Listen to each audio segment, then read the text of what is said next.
اعوذ باللہ من الشیطان الرجیم بسم اللہ الرحمن الرحیم اللہم صلی علی سیدنا و مولانا محمد وبارک وسلم مولاي صلی وسلم دائما ابدا علی حبیبک خیر الخلق کلہم یا رب بالمصطفیٰ بلغ مقاصدنا واغفر لنا ما مضى یا واسع الکرم۔ محترم ناظرین اکرام، السلام علیکم ورحمۃ اللہ وبرکاتہ۔ میں ہوں آپ کا میزبان حافظ حامد رضا نورانی اور آپ دیکھ رہے ہیں پروگرام نور ہدایت۔ ناظرین، جیسا کہ آپ جانتے ہیں، نور ہدایت میں ہم آپ کی ملاقات جید علماء اکرام سے کرواتے ہیں، جن سے ہم کرتے ہیں سوالات اور جاننے کی کوشش کرتے ہیں دین اسلام کے حوالے سے معلومات۔ ناظرین، ہمارے ساتھ جو مہمان ہوتے ہیں ہم ان سے گفتگو بھی کرتے ہیں اور قرآن اور حدیث کی بات بھی کرتے ہیں، معلومات حاصل کرتے ہیں، کیونکہ جاننا ہر انسان کے اوپر فرض ہے اور علم دین حاصل کرنا ہر انسان پر فرض ہے۔ علم دین کے ساتھ ساتھ آپ دنیاوی گفتگو بھی کریں جس معاشرے میں آپ جی رہے ہیں۔ ظاہر ہے مسلمان کا ایک اپنا طریقہ کار ہے، جیسے کہ ہم پاکستان میں جیتے ہیں، اسلامی جمہوریہ پاکستان۔ ناظرین، جب ہم قید تھے، جب ہمارا ملک نہیں تھا، بڑی مشکلات تھیں، نماز پڑھنے میں بڑی پرابلمز ہوتی تھیں اور مسلمانوں کے ساتھ بہت زیادہ زیادتی آج بھی ہو رہی ہے، تب زیادہ تھی، تب ہم آزاد نہیں تھے۔ آج ہم آزاد تو ہیں لیکن زیادتی اسی طرح ہو رہی ہے۔ ایک بات ضرور کہوں گا ناظرین، آزادی کی نعمت اس سے معلوم کرے بندہ کہ جو آزاد نہیں ہے۔ اگر ہم ہسٹری اٹھائیں، اس وقت دور حاضر میں اگر ہم نظر دہرائیں تو ہمیں فلسطین نظر آتا ہے، ہمیں کشمیر نظر آتا ہے، ہمیں برما نظر آتا ہے کہ جو آزاد نہیں ہیں وہ آزادی کو ترس رہے ہیں۔ ہم آزاد ہیں لیکن ہم ترس رہے ہیں۔ ہم کس کو ترس رہے ہیں؟ آج ہم نے روڈوں پہ دیکھا، 14 اگست کا سماں تھا، 14 اگست کے دنوں میں ہم کس چیز کی آزادی کا مقصد کیا تھا؟ آزاد ہم ہوئے کس انداز میں؟ کیا رات کو سوئے، صبح آنکھ کھلی اٹھو آزاد ہو؟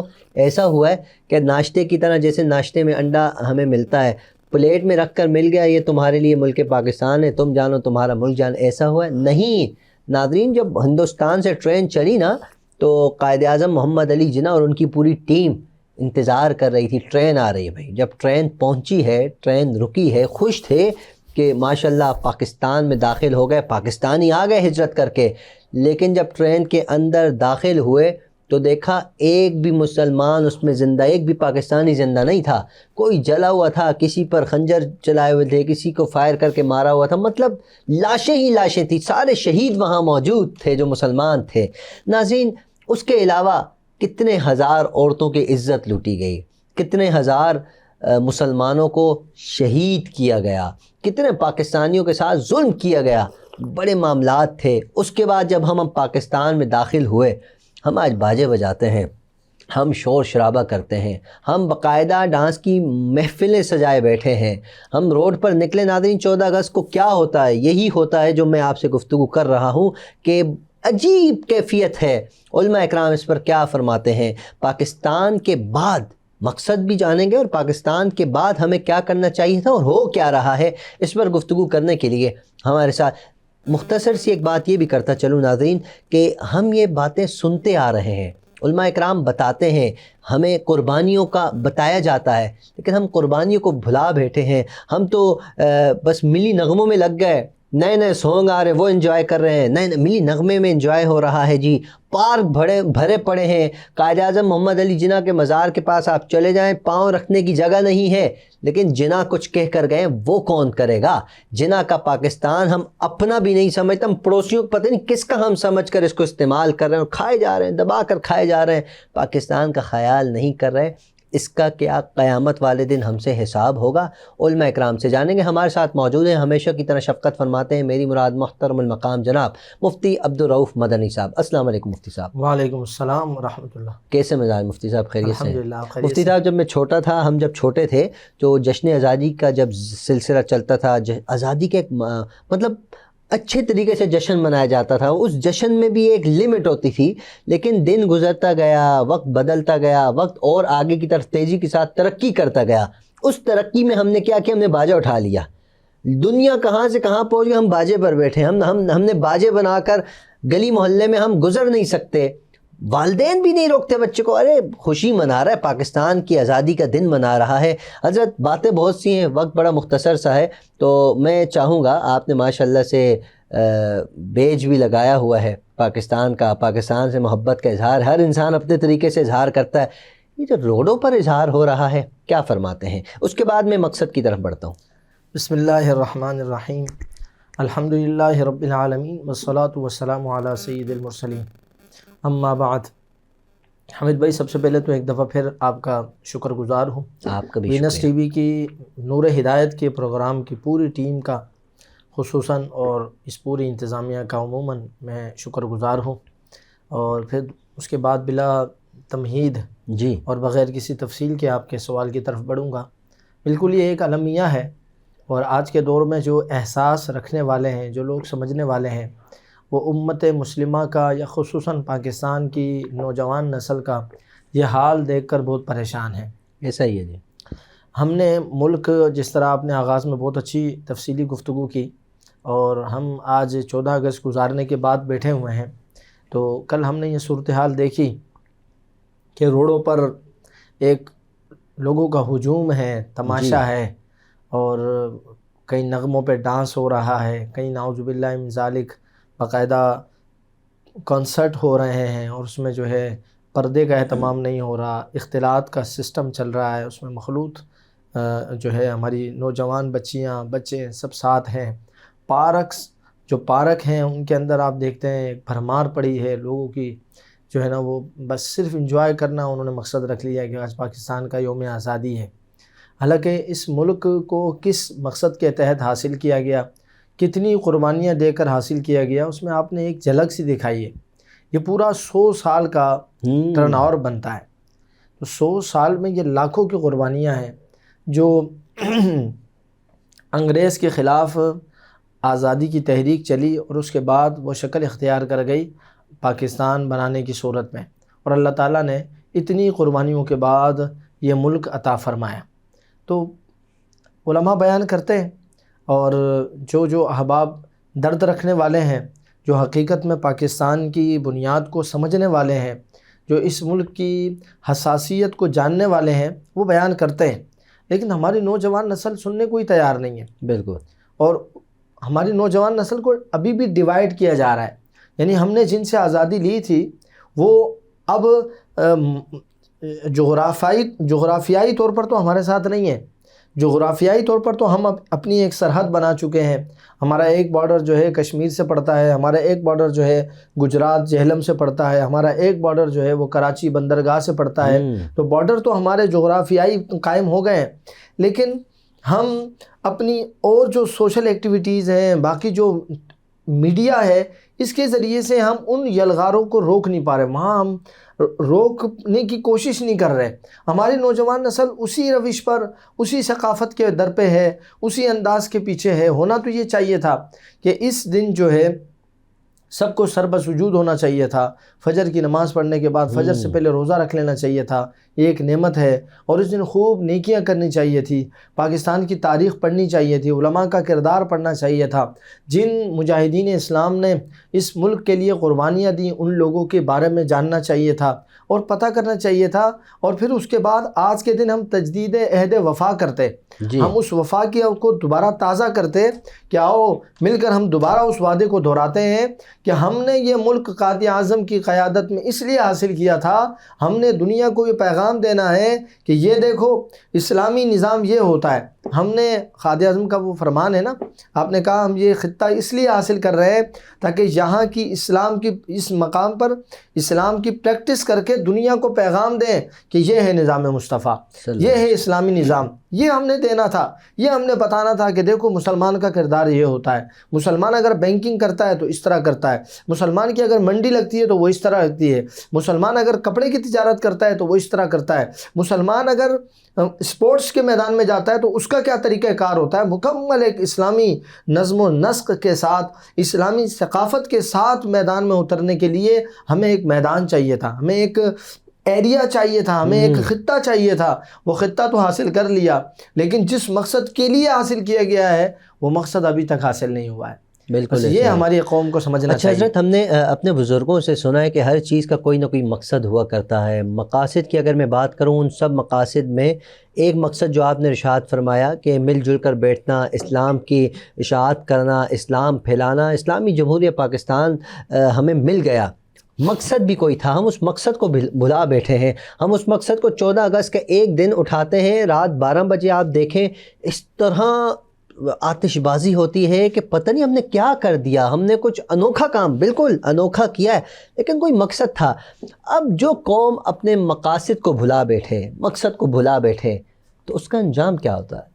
دیکھیں قرآن مجید کی روح سے اگر ہم دیکھیں نا حامد بھائی، تو اللہ تبارک و تعالیٰ قرآن میں ارشاد فرماتا ہے لَإِن شَكَرْتُمْ لَأَزِيدَنَّكُمْ، اگر تم شکر کرو گے میں تمہیں نعمتیں دیتا ہوں، سبحان اللہ، اگر تم شکر ادا کرو گے تو میں بڑھا دوں گا، کیا بات ہے جی۔ میں تمہیں اس نعمت میں بڑھا دوں گا۔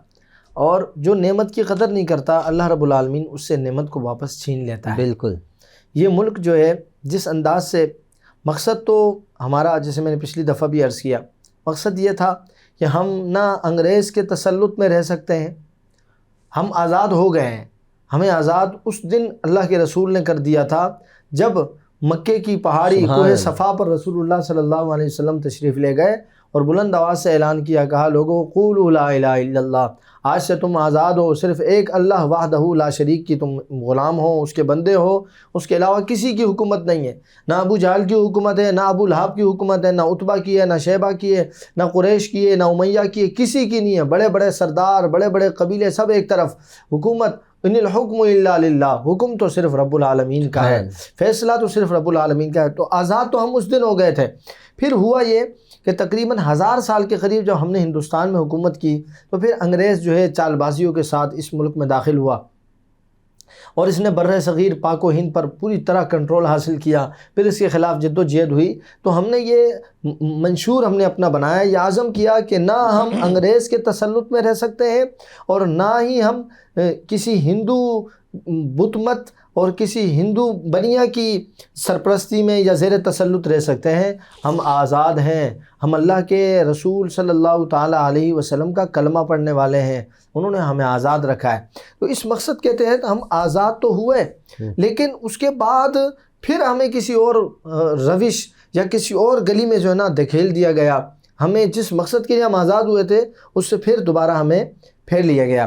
اب ہمارے یہاں میں ایک بات ذرا سے کروں گا، لوگ شاید یہ سمجھتے ہیں کہ یار اسلام جو ہے آ جائے گا یا اس ملک میں نظام مصطفیٰ آ جائے گا تو شاید جینا مشکل ہو جائے گا، گھر سے باہر نکلنا مشکل ہو جائے گا اور سانس لینا مشکل ہو جائے گا، اسکول کی تعلیم نہیں ہو سکے گی، لیڈیز پہ بہت پابندی، خواتین پر پابندیاں ہوں گی، اور آپ کی جو نا مارکیٹس بند ہو جائیں گی، کاروبار بند ہو جائے گا۔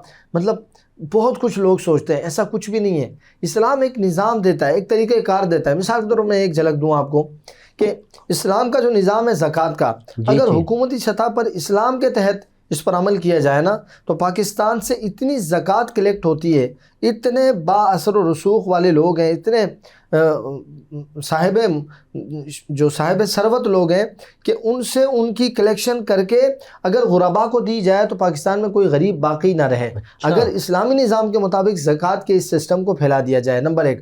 نمبر دو، تعلیمی جو نظام ہے، دیکھیں ہم پچھلے 76 سالوں سے حامد بھائی غیر اسلامی نظام چلا رہے ہیں نا، میں ایک بات کر رہا ہوں، آفاقی بات ہے یہ، غیر اسلامی نظام ہم 76 سالوں سے چلا رہے ہیں۔ آج گورنمنٹ اسکول آپ کے سامنے، مختلف اوقات میں مختلف حکومتوں نے مختلف سیمی گورنمنٹ کے نام سے مختلف اسکولنگ سسٹم نکالے ہیں، لیکن آپ جائیں ان کی عمارتیں آج بوسیدہ ہیں، ان کی کھڑکیاں آج خراب ہیں، ان کے فرش ٹوٹے پھوٹے پڑے ہوئے ہیں۔ کچھ ایسے اسکول ہیں جہاں جو نا آج لوگوں نے جانور پال لیے ہیں، وہاں بچے اسکول نہیں پڑھتے، پڑھنے والے نہیں، لوگوں نے جانور پال لیے ہیں۔ کچھ اسکول کھنڈر بن چکے ہیں، وہاں کیکر آباد ہو چکے ہیں، انسان کا نام و نشان نہیں ہے۔ لیکن اس کے برعکس، حالانکہ اس اسکول کے ہیڈ ماسٹر کی جو فیس اپنا اس کی جو تنخواہ ہے، جو سیلری ہے ماہانہ، وہ بھی جا رہی ہے، جو اس کے ٹیچرز ہیں ان کی سیلری بھی جا رہی ہے۔ آج ہر ذی شعور بندہ جس کے پاس 2 روپے زیادہ ہے، جو مجبور نہیں ہے، جس کے پاس 2 روپے بھی ہے نا، وہ اپنے بچے کو گورنمنٹ کے اسکول میں کبھی نہیں بھیجتا۔ کیوں نہیں بھیج رہا؟ اسے پتہ ہے کہ پاکستان کے اس نظام میں تعلیم ہے ہی نہیں، لیکن تنخواہیں تو برابر جا رہی ہیں۔ اسلام یہ دیتا ہے کہ یہ جو کرپٹ ہے، یہ چور ہے، اس کو پکڑو، چاہے چور ایک اسکول کا ٹیچر ہے یا ایک مدرسے کا استاد ہے یا چور وقت کا وزیر اعظم ہے یا کوئی صدر ہے، اسلام سب کو کٹگھیرے میں لانے کی تعلیم دیتا ہے. اسلام وہ درس دیتا ہے، جیسے حضرت فاروق اعظم رضی اللہ تعالیٰ عنہ جب لمبا اور اچھا سا بڑا سا کرتا پہن کر آئے تو ایک صحابی نے سوال کر لیا، فرمایا یہ آپ نے کرتا کیسے پہن لیا؟ ہمیں بھی یہ کپڑے ملے تھے، ایک کرتا ہمیں بھی ملا تھا، کپڑا ملا تھا، اس سے ہمارا کرتا تو نہیں ہو سکا، آپ کا یہ کیسے بڑا ہو گیا؟ یعنی وہ پوچھنا یہ چاہ رہے تھے آپ نے اپنے لیے زیادہ لیا، ہمارے لیے کم دیا. اتنا بھی اسلام جب سوال کرنے کی اجازت دے تو اسے کہتے ہیں اسلام. میں چاہتا ہوں عمر فاروق کا جو جواب تھا وہ بھی ناظرین تک پہنچ جائے. حضرت فاروق اعظم رضی اللہ تعالیٰ نے فرمایا کہ میں نے اپنے بیٹے کے کپڑے میں سے حصہ ملا کر جو ہے اپنی قمیص کو، یہ بھی نہیں کہ وزیر اعظم ہے یا وزیر اعظم تو چھوٹی سی چیز ہے، وہ تو خلیفۃ المسلمین تھے، امیر المومنین تھے. یہ نہیں کہا سوال کیسے کر لیا، بے ادبی ہو گئی، بدتمیزی ہو گئی. نہیں، اسلام جو ہے باقاعدہ نظام ہے، ادب و احترام ہے، آداب ہے، طریقہ کار ہے. سوال کرنے والے کو سوال کا حق بھی دیتا ہے اور جواب دینے والے کو تمیز بھی سکھاتا ہے کہ آپ نے جواب کیسے دینا ہے. تو فاروق اعظم رضی اللہ تعالیٰ عنہ ناراض نہیں ہوئے. فاروق اعظم رضی اللہ تعالیٰ عنہ نے جسٹیفیکیشن دی، سامنے والے کو مطمئن کیا، اس پر ناراض نہیں ہوئے. یہاں تو اگر کسی وزیر کی اور کسی امیر کی گاڑی کو راستہ نہ دے تو وہ اتر کر غریب کو مارنے لگتا ہے. ایسی کتنی ویڈیوز ہم نے دیکھی ہیں. تو پاکستان اس لیے آزاد نہیں ہوا تھا، پاکستان اس لیے آزاد ہوا تھا کہ دنیا، ساری دنیا اس کو رشک کی نگاہ سے دیکھتی کہ دیکھو کراچی کا ماحول دیکھو، لاہور کا ماحول دیکھو، پاکستان کا ماحول دیکھو. آج پاکستانی دنیا بھر کے ماحول کی تعریف کرتے ہیں، یار دبئی میں یہ صفائی ہے، فلاں ملک میں یہ نظام ہے، وہ اپنے اصولوں کے پابند ہیں، وہ ٹائم پر دکان کھولتے ہیں، ٹائم پر دکان مارکیٹیں بند ہوتی ہیں. وہ سب باتیں، وہ سارا نظام اسلامی نظام ہے جو ان کا ہے. اسلامی نظام کو انہوں نے فالو کرنے کی کوشش کی، ہم نے اس نظام کے لیے آزادی حاصل کی اور نظام ہم سے کہیں کھو گیا. اچھا حضرت، ایک سوال ذہن میں آ گیا جو کہ یقیناً بہت سے لوگ اس کو الٹ لے جاتے ہیں. لوگ کہتے ہیں مولویوں کا کیا کام تھا پاکستان بنانے میں، مولویوں نے کیا کیا؟ مولوی تو اس وقت سے لے کر اب تک. تو میں یہ جاننا چاہتا ہوں کیا علماء حق انہوں نے بھی کوئی خدمات سر انجام دی تھی پاکستان بنانے میں؟ اگر دی تھی تو ارشاد فرمائیے نا. حامد بھائی ایک چھوٹا سا سوال میں کرنا چاہوں گا آپ سے بھی، ناظرین سے بھی، تھوڑی دیر کے لیے اگر سوچ لیں. ایک ملک ہے جو قربانیوں پہ قربانیاں دے رہا ہے، ٹھیک ہے، نو ڈاؤٹ. ابتدا میں ہندوؤں نے بھی قربانیاں دی، ہندوستانیوں نے بھی قربانیاں دی، تاریخ کا ایک باب ہے. لیکن مسلمانوں نے زیادہ آبادیاں دی، قربانیاں دی. یہ تاریخ دان جانتے ہیں وہ کون لوگ تھے جن کے جسد مبارک کو چوکوں پہ لٹکایا گیا. وہ کون تھے جن کو سولی پر چڑھا کر، جن کے جنازہ مبارک کو، جسم مبارک کو، جن کی باڈی کو 3 دن تک لٹکایا گیا. وہ کون لوگ تھے کہ جن کو توپوں کے منہ پر باندھ کر توپ چلا دی گئی؟ وہ علماء تھے. وہ علماء تھے. یہ قصہ شروع ہوتا ہے، یہ اتنا تفصیلی بات ہے، تاریخ ہے. ہاں، لیکن میں تھوڑی سی اس میں نام لوں گا. مولانا کفایت اللہ کافی رحمۃ اللہ تعالیٰ علیہ، بہت بڑا نام ہے. یہاں سے یہ سلسلہ شروع ہوتا ہے. اور پھر فضل حق خیر آبادی رحمۃ اللہ علیہ، جنہوں نے فتویٰ دیا کہ ہم پر یہ جو مسلط ہوئے ہیں، جو قابض ہوئے ہیں، ان کے خلاف ہم پر جہاد فرض ہو چکا ہے. بعد میں آپ کو کہا بھی گیا کہ آپ اپنا فتویٰ واپس لے لیں، آپ کی جان بچ جائے گی. آپ نے کہا جان جاتی ہے تو جائے، جو حق کلمہ کہہ دیا ہے وہ کہہ دیا ہے. یہ سیدنا امام حسین رضی اللہ تعالیٰ عنہ کی سنت مبارکہ ہے. حضرت امام فضل حق خیر آبادی رحمۃ اللہ علیہ، پھر اعلیٰ حضرت امام احمد رضا خان فاضل بریلی. یہ ہمارے لوگوں کو نہیں پتہ، میں ناظرین کو بتانا چاہتا ہوں، بہت اہم نقطہ ہے، بہت اہم نقطہ ہے. ویسے تو 1881 میں ہی اعلیٰ حضرت رحمۃ اللہ تعالیٰ علیہ نے جو ہے یہ سلسلہ شروع کر دیا تھا.